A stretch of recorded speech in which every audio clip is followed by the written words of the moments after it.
ಕೋರೆಂಗಾ ವಿಜಯೋತ್ಸವ ಆಚರಿಸಿದ ಸಮತಾ ಸೈನಿಕ ದಳ.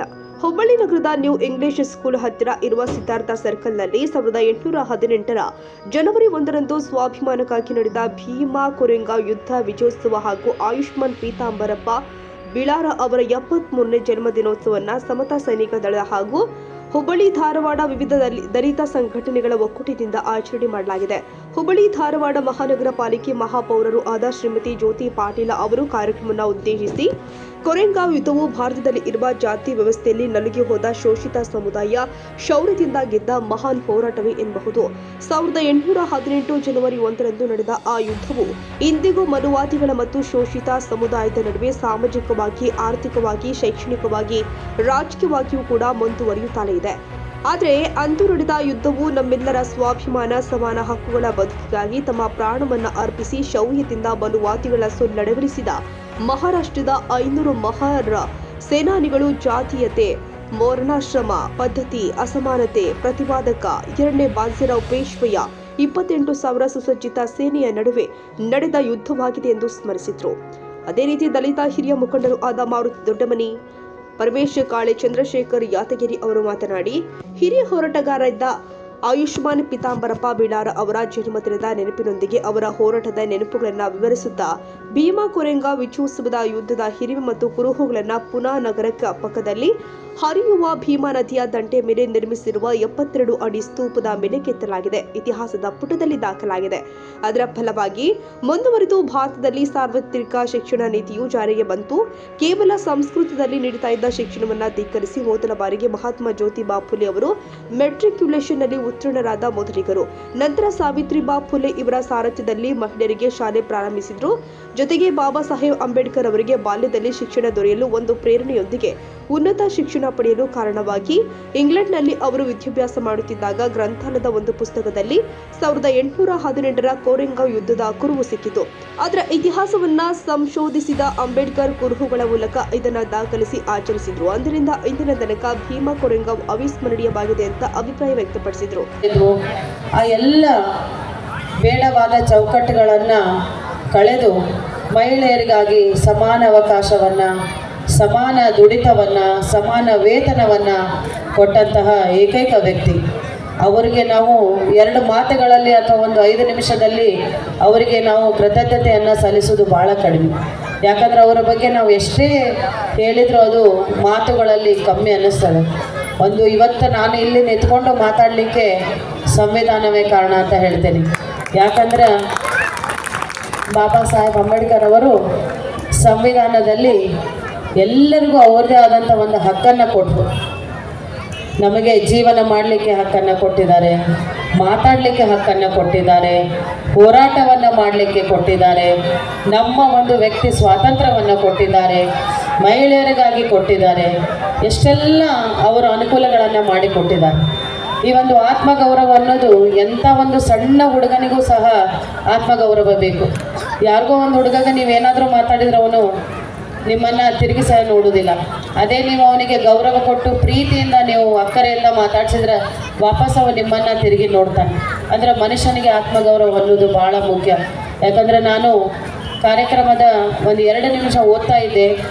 ಮುಂಚಿನ ಕಾಲದಲ್ಲಿ ಕರೆಕ್ಟ್ 12 ಗಂಟೆಗೆ ಸೂರ್ಯ ನೆತ್ತಿ ಮೇಲೆ ಬಂದ ಮೇಲೆ ನಮ್ಮೆಲ್ಲ ಆತ್ಮೀಯರು ಅಂದ್ರೆ ನಮ್ಮೆಲ್ಲ ದಲಿತರು ಅವಾಗ ಹೊರಗಡೆ ಮನೆಯಿಂದ ಹೊರಗಡೆ ಬಂದು ಸೈನಿಕರು 28,000 ಜನರನ್ನ ಇವತ್ತು ಅವರನ್ನ ರಕ್ತದ ಓಕುವೆನ್ನೆತ್ತಿ ಭಾರತೀಯ ಪ್ರಜಾಪ್ರಭುತ್ವದಲ್ಲಿ ಸಮಾನತೆಯ ಹಕ್ಕು ತಂದು ಕೊಟ್ಟು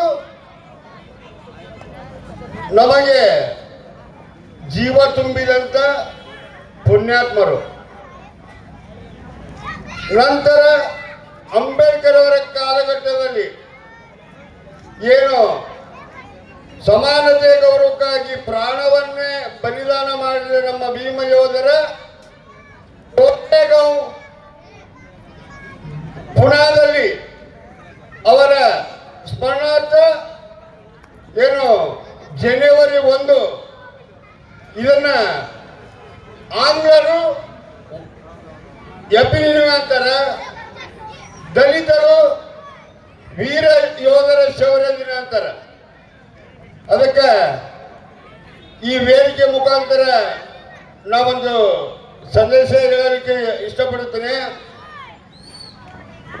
ಈ ವೇದಿಕೆಯಲ್ಲಿ ಬಾಬಾ ಸಾಹೇಬರು ಸಂವಿಧಾನ ಬರೆದುಕೊಟ್ಟು ಉಸಿರಾಡಲು ಜೀವ ಕೊಟ್ಟ ದೇವರು. ಇವತ್ತು ಅಂಬೇಡ್ಕರ್ ಅವರ ಸಂವಿಧಾನ ಬರೆದು ನಾವು ಯಾರು ಉಸಿರಾಡ್ತಿದ್ದಿಲ್ಲ, ಗುಲಾಮಗಿರಿ ಪದ್ಧತಿಯಲ್ಲೇ ನಾವು ಇರ್ತಿದ್ವಿ.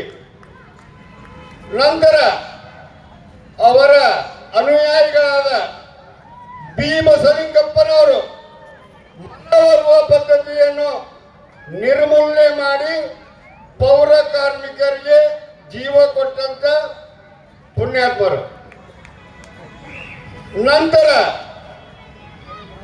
ವಿವಿಧ ಸಂಘಟನೆಗಳಲ್ಲಿ ಭಾಗಿಯಾಗಿ ಸಮತಾ ಸೈನಿಕ ದಳದ ಬೆಳಗಾವಿ ವಿಭಾಗೀಯ ಅಧ್ಯಕ್ಷರಾಗಿ ನಿರಂತರ ಉತ್ತರ ಕರ್ನಾಟಕದಲ್ಲಿ ಸಂಘಟನೆಗೆ ತ್ಯಾಗ ಮಾಡಿದ ನಮ್ಮ ಮಾವನವರು, ನಮ್ಮ ಸಮಾಜದ ಹಿರಿಯರು ಪೀತಾಂಬರಪ್ಪ ಬಿಳಾರವರ ಹೆಸರು ಈ ಸಮಾರಂಭದಲ್ಲಿ ನಾವು ಅವರು ಸ್ಮರಣೆ ಮಾಡಲಿಲ್ಲ, ಈ ಶೋಧ ಎತ್ತಿದ್ದೀರ. ಯಾಕಂದ್ರೆ ಪೀತಾಂಬರಪ್ಪ ಬಿಳಾರವರ ಸಮಾಜ ಕೊಡುಗೆ ಇನ್ನೂ ಜೀವಂತವಾಗಿದೆ. ಯಾಕಂದ್ರೆ ನಾನು ಮನೆಯಾಗ ಹಳೆ ಇರ್ಬೇಕು, ನಮ್ಮ ಮಾವನವ್ರಿಗೆ ಅವರು ಬುದ್ಧ ಲೀನರಾಗ್ಯಾರ, ಲಿಂಗೈಕ್ಯರಾಗ್ಯಾರ.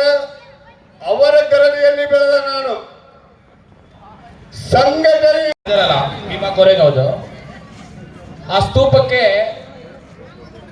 ಅವತ್ತು ಮೆರಕ್ ಬರಲಿ ಈ ನ್ಯೂ ಇಂಗ್ಲಿಷ್ ಸ್ಕೂಲ್ ಅಂತ ಹೇಳ್ತಿದ್ರಲ್ಲ, ಅವ್ರ ಮುಂದೆ ಭೀಮಾ ಕೋರೆಗಾಂವ್ ಸ್ತಂಭ ಅಂತೇಳಿ ಆಗ್ಬೇಕಂತೇಳಿ ಹೋರಾಟ ಮಾಡಿಕೊಂಡು ಬಂದು ನಮ್ಮ ನೆಚ್ಚಿನ ನಾಯಕರಾದಂಥ ಶ್ರೀ ಪೀತಾಂಬರಪ್ಪ ಬಿಳಾರವರು ಅವರ ಅಮೃತ ಹಸ್ತದಿಂದ ಅವತ್ತ ನೆರವೇರಿಸಿದ್ವಿ. ಬಹಳ ಖುಷಿ ಆಗ್ತದೆ. ಅದನ್ನ ಕಂಪ್ಲೀಟ್ ಆಗಿ ಅವ್ರ ಮಗ ನೋಡ್ಕೊಂಡು ಬರ್ತಾ ಇದ್ದಾರೆ. ಯಾರು ತಪ್ಪು ತಿಳಿಬಾರ್ದು. ವೇದಿಕೆ ಮೇಲೆ ಇದ್ದಲ್ಲ ಎಲ್ಲರಿಗೂ ಅವರಿರೋದ್ರಿಂದ ಎಲ್ಲರಿಗೂ ಮೊದಲು ಧನ್ಯವಾದ ಹೇಳ್ತೀನಿ. ಮುಂದೆ ಕುಂದಂತ ನನ್ನ ಅಕ್ಕ ತಂಗಿರೆಲ್ಲರೂ ಹಾಗೂ ನನ್ನ ಅಣ್ಣ ತಮ್ಮಂದ್ರೆ ಹಾಗೂ ಮುಂದೆ ಮಕ್ಕಳೇ, ವಿಷಯ ಒಂದು ಕಥೆ ಹೇಳ್ಬಿಡ್ತೇನೆ ನಿಮ್ಗೆ. ಏನ್ ಕಥೆ ಅಂದ್ರೆ, ಒಬ್ಬ ರಾಜ ಇದ್ದಂತ. ಆ ರಾಜ ಯುದ್ಧಕೊಂಡಾಗ ಅವನ ಹೆಂಡತಿ ತಿಲ್ಕ ಹಚ್ಚಿ ಕಳಿಸಿದಂತೆ ಯುದ್ಧಕ್ಕೆ ಹೋಗ್ಬಾ ಅಂತೇಳಿ. ಆ ಯುದ್ಧಕ್ಕೆ ಹೋಗ್ಬಾ ಅಂದಾಗ ಅಲ್ಲಿ ಏನಾಗ್ತದೆ, ಯುದ್ಧ ನಡೀತದ, ನಡೆದು ಬಿಡಿಸಿ ಎಲ್ಲಾ ತರದ ಎಲ್ಲ ಕೊಲೆ ಮಾಡ್ತಾರ, ಎಲ್ಲ ಮಾಡ್ತಾರ, ವಾಪಸ್ ಬರ್ತಾರ. ಅವ ಅರಮನೆಗೆ ಬರ್ತಾನಂತ. ಅರಮನೆಗೆ ಬಂದ ತಕ್ಷಣ ಅವನ ಹೆಂಡತಿ ಕೇಳ್ತಾಳಂತ, ಯುದ್ಧದಾಗ ನೀವೇನ್ ಮಾಡಿದ್ರಿ ಅಂತ ಕೇಳಿದಂತ. ಯುದ್ಧದಾಗ ಏನ್ ಮಾಡೋದು, ಒಬ್ಬವ ಸೈನಿಕನ ತಲೆ ಕಡ್ದ, ಒಬ್ಬವ ಕೈ ಕಡ್ದ, ಒಬ್ಬ ಕಾಲು ಕಡ್ದ, ನನಗೆ ಕಡ್ಯಾಕೆ ಏನು ಉಳಿಲಿಲ್ಲ, ಹಂಗ ಬಂದೆ ಅಂತೇಳಿ. ಯಾಕೆ ಮಾತಾಡ್ತೀನಂದ್ರೆ, ಎಲ್ಲ ನಮ್ಮ CPI ಸಾಹೇಬರು, ನಮ್ಮಲ್ಲಿ ನಮ್ಮ ಇನ್ನೊಬ್ಬರು ಭಾಷಣಕಾರರಂತ ಚಂದ್ರಶೇಖರ್ ಎಲ್ಲ ಹೇಳಿದ್ಮೇಲೆ ನನಗೆ ಕಡ್ಯಾಕೆಲ್ಲ ಮಾತಾಡಕ್ಕೂ ಏನು ಉಳಿಲಿಲ್ಲ. ಅದಕ್ಕೋಸ್ಕರ ಹೆಂಡತಿಗೆ ಅಂದಂತವ, ನನಗೆ ಏನೂ ಉಳಿಯಲ್ಲ ಕಡ್ಯಾಕ, ಯಾರನ್ನ ಕಡಿಲಿಲ್ಲ, ಹಂಗ ಬಂದೆ ಅಂತಂತ. ಅದಕ್ಕೆ ಎಲ್ಲರೂ ಹಿರಿಯರು ಮಾತಾಡಿದ್ಮೇಲೆ ನಮಗೆ ಪ್ರಾಸ್ತಾವಿಕವಾಗಿ ಅವರು ಮಾತಾಡಿದ್ರಲ್ಲ ನಾಯಕರು, ಎಲ್ಲ ಚೆನ್ನಾಗೇ ಇತ್ತು. ಅದಕ್ಕೋಸ್ಕರ ಏನಿಲ್ಲ, ಇವತ್ತಿನ ಕಾರ್ಯಕ್ರಮ ಶೌರ್ಯ ದಿನ. ಎಲ್ಲರೂ ಪ್ರತಿಯೊಬ್ಬರು ಹಾಡಿನಲ್ಲಿ ಎಂತ ಚಂದ ಹೇಳ್ತಾ ಇದ್ರು. ಪ್ರತಿಯೊಂದು ಹಾಡಿಗೂ ಮೈ ಜುಮ್ ಅನ್ನೋಂಥ ಹಾಡುಗಳನ್ನ ಹಾಡ್ತಿದ್ರು. ಪ್ರತಿ ವರ್ಷ ಅವ್ರು ಬರ್ತಾರೆ. ಮೊದಲು ಅವ್ರಿಗೆ ಧನ್ಯವಾದಗಳನ್ನ ಹೇಳ್ತೀನಿ ನಮ್ಮ ಕಲಾ ತಂಡಕ್ಕೆ. ಯಾಕಂದ್ರೆ ಈ ಕಾರ್ಯಕ್ರಮ ಮಾಡೋದು ಅಷ್ಟು ಸುಲಭ ಅಲ್ಲ.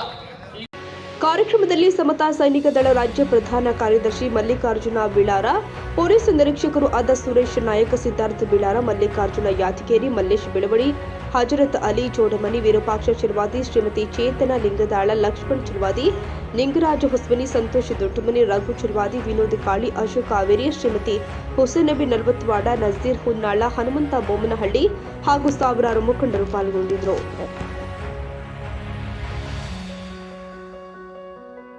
ಈ ವಿಡಿಯೋ ನಿಮಗೆ ಇಷ್ಟವಾದರೆ ಲೈಕ್ ಮಾಡಿ. ಇನ್ನಷ್ಟು ಹೀಗೆ ಆಸಕ್ತಿದಾಯಕ ವಿಡಿಯೋಗಳನ್ನು ಪಡೆಯಲು ನಮ್ಮ NTV ನ್ಯೂಸ್ ಚಾನೆಲ್ ಅನ್ನು ಸಬ್ಸ್ಕ್ರೈಬ್ ಮಾಡಿ. ಪಕ್ಕದಲ್ಲಿ ಇರುವ ಬೆಲ್ ಐಕಾನ್ ಅನ್ನು ಒತ್ತಿ. ನಿಮ್ಮ ಬೆಂಬಲವೇ ನಮಗೆ ಸ್ಫೂರ್ತಿ.